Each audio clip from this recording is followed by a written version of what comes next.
Alright, so today we're back on Pet Catchers because honestly, after playing for the last couple of hours and having pretty much every single one of the new secrets in my possession for give or take about the last, I don't know, like 10 hours, 8 hours. One thing that's really stood out to me, while this isn't the absolute best update in the world, there definitely is one thing that just absolutely blew everything out of the water. No pun intended, since we're kind of underwater right now, but what I'm talking about is, well, I guess it's really not a surprise because it's the title. I just mentioned it, and yeah, I'm talking about the secrets, man. By far, out of every single one of the pets that are inside of the game, as of right now, these are the best looking ones, starting all the way from down here, working all the way up to the robot, even though the robot, you know, is still kind of like, I mean, like, it's cool, but like, it's not as crazy as these first two. Now, unfortunately, I don't have this pet in its regular form. I only have it in shiny because, well, if you were in the live stream, you probably saw, and I got this as soon as the update dropped, which is kind of crazy because I still ended up with serial number 104. But bro, look at how sick this looks. For starters, the color is amazing in its shiny form. It's purple. It gives off like dark matter vibes. It's just a really sick looking pet.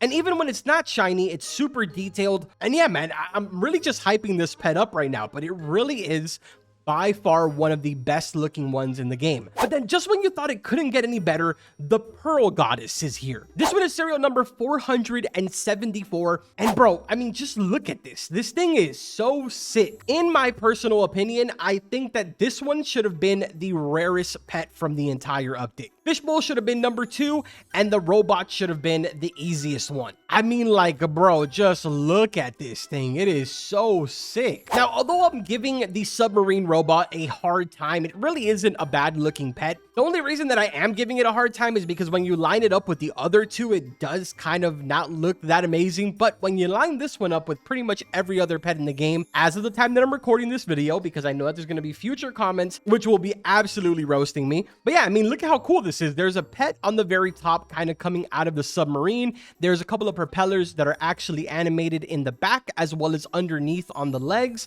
And I mean, obviously, the biggest part of it all is the fact that there is 4 different variants of this pet. The one that you're looking at right now is serial number 75 submarine robot, specifically the kitty version. Now, if I'm not mistaken, in its non-shiny form, it is kind of like a purple color. This one, on the other hand, which is submarine robot cyber, serial number 73, is still in its regular form. And I'm actually going to go ahead and make it shiny just for you guys so that way we can see what color it ends up being. Hopefully it's just as cool as the other one, because I'm not going to lie, I don't really like the color blue. I'm more of a red kind of guy, but this one actually looks pretty sick. The animation is super clean. And I mean, bro, it's got a cyber kitty on the top. Now, the one thing that doesn't change with all of these robot pets is the stats. Every single one of the pets have the same exact stats. That obviously being the robot submarine kitty, cyber, bruh, as well as doggy. Those are the 4 versions with all the same exact stats. Non-shiny, level 1, 2,800, 850, and 1,000. Let's go ahead and now turn this shiny, which is going to go ahead and turn it what color? Come on, something good? Purple. Okay, I'm not mad about it. I mean, I wish the animation was also purple and not blue, but I'm definitely not mad about it. If you notice over here at level 1 with absolutely no charms, just in its shiny form, it went ahead and bumped up to 5,600, 1,700, and 2,000. Now, what I'm going to do is go ahead and get this to level 25 so we can see what the stats are then, and then I'm going to show you guys what the stats are completely maxed out. That is also including level 10 deadly. So there we go. Level 25, no charms whatsoever. Base damage 11,200, 3,400 for coins, and 4,000 for tokens. If you take a look over here, you will notice that the submarine robot kitty, we actually have this one completely maxed out. Shout out to Elite for all of these, by the way. He got extremely lucky as soon as the update dropped, and bro was literally hatching these back to back. Now, I say that, but to be fair, he also had like, I think like 200, maybe even like 100 prismatic eggs. So it's not like he got these out of elite eggs. But anyways, if you take a look over here, critical X, deadly X, as well as looting X, because I will be AFKing the Kraken boss. Since like I mentioned in my live stream, the traveling merchant pretty much has everything for just coins as well as for trade and values. There's only one thing in the entire shop that can possibly pop up for tokens, and that is the egg elixir that I have right here, which I purchased just a little while ago. Every single other item inside of here is going to be for either trades, for example, prismatic paint for Sunday, and then every single one of the other stuff will be strictly for coins. So now I guess let's give you a quick little tour of the team that I've kind of been playing with for probably, like I said, the last 8 or 10 hours, and pretty much what I'm going to be using till about Friday when part 2 of the update comes out, when I give these back to Elite, because he's obviously going to need them. Honestly,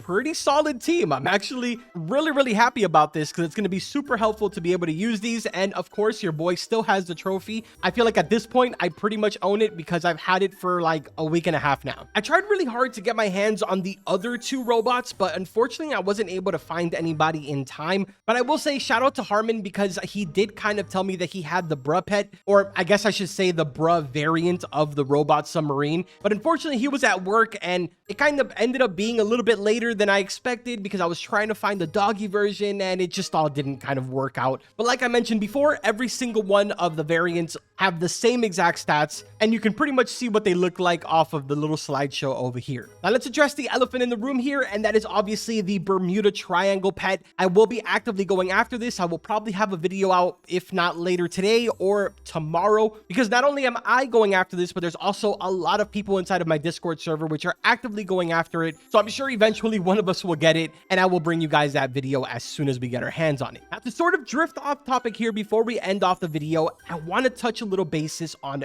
pendants. As many of you know, these bad boys right here are pretty much the hot topic right now because it is going to help you get all of your pets charms to level 10. The one thing that I want to clear up right now is that aside from the fact that you can go ahead and purchase these at the traveling merchant, and of course the shrine that's right next to it, a lot of people seem to be forgetting about our little buddy, the Rune Ravager. This is arguably one of the best ways to get it because now you kind of unlock a bunch of different ways to being able to get your hands on it, because the only charm that you need is the efficiency charm. These can be purchased from the black market, and you can obviously get it from the charm shrine, and I think maybe even the token shop. I might actually be wrong about that. I don't really remember. If it does spawn in here, it's definitely extremely rare. Black market, on the other hand, I do know that it pops up all the time because I purchased a bunch of them. It's how I ended up getting, I think it was like 200, maybe 300 of the pendants, and then I went ahead and kind of put it on all my pets. I have it on this one. All of them are level 10. I have it in every single one of my fish bowls. They are all completely maxed out as well. So make sure that you guys are taking advantage of this, man. Get your hands on a lot of those pendants. Start leveling up those pets. Create a really strong team. Remember, at the end of this week, or I guess not this week because it's only Saturday, at the end of next week, we will be getting the hardcore bosses. That's extremely important. We know that these are going to be extremely difficult, or I guess at least that's what the rumors have been. So take that as you will, man. I just wanted to go ahead and do our traditional little showcase video here, but kind of in a different way because these pets were just something different, man. They really made an impact, even with all of the crazy stuff that was going on update day. Shout out to the devs that actually work on the models. I believe it's Blizzard as well as Nerd. You guys absolutely killed it. I don't know if you're watching this video. If you are, hi, how are you? I'm Carbon. If you're not, then this is incredibly awkward, and we're going to end this video. I'll see you guys in the next one. Take care.